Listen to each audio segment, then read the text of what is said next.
लंबे समय से सूदखोरी करने वाले रोहित तोमर और रूबी तोमर के खिलाफ एक बड़ी कार्रवाई रायपुर पुलिस के द्वारा की गई है। सर्च वारंट के दौरान कई सामान जो है वो जब्त किए गए हैं। लाखों के कैश, सोने चांदी के ज्वेलर और कई अलग अलग सामान जब्त किए हैं। बातचीत करने के लिए हमारे साथ रायपुर एसएसपी मौजूद हैं। सर, एक बड़ी कार्रवाई आप लोगों ने की है, क्या क्या मामले इन पर दर्ज हैं और अलग से अभी जो कौन कौन से मामले आप लोगों ने दर्ज किए हैं? पुलिस के द्वारा एक आरोप के संबंध में आरोपी के घर में सर्च अभियान किया गया था। सर्चिंग के दौरान आरोपी तो फरार मिला, परंतु उसके घर में जब्ती कार्रवाई के दौरान पिस्टल, रिवॉल्वर, तलवार, सोने चांदी के आभूषण, 37 लाख से ऊपर नकदी रकम और काफ़ी ज़्यादा संख्या में उसके ई स्टाम्प या जमीन से संबंधित दस्तावेज, कर्ज देने के संबंध में जो दस्तावेज जो रखे गए, हिसाब किताब के दस्तावेज ये जब्त हुए हैं।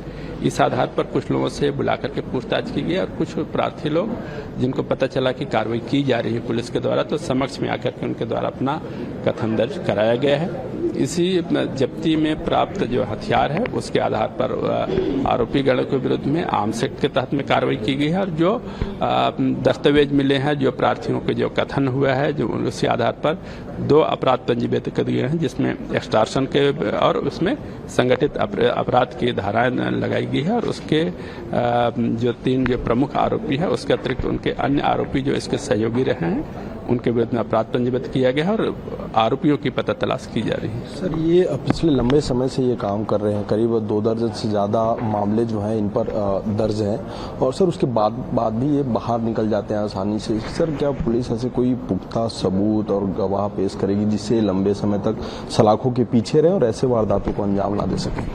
इस पूरे प्रकरण में हम लोग के पास में पर्याप्त एविडेंस है, काफ़ी मजबूत गवाह हैं।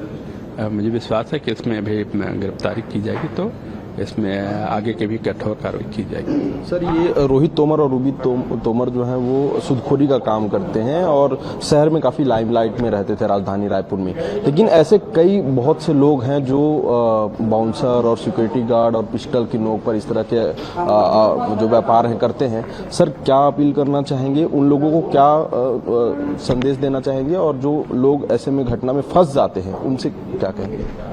लोगों से ये अपील करते हैं कि कोई अगर सूदखोरी या ब्याज के धंधे में कोई फंस गया है और उसको लगातार वसूली किए जाने के संबंध में धमकी दी जाता है या फिर अनाप शनाप दर से वसूली की जाती है तो उसको डरने की आवश्यकता नहीं। पुलिस के समक्ष अपनी बात रखें, पुलिस के समक्ष में शिकायत दर्ज कराएं।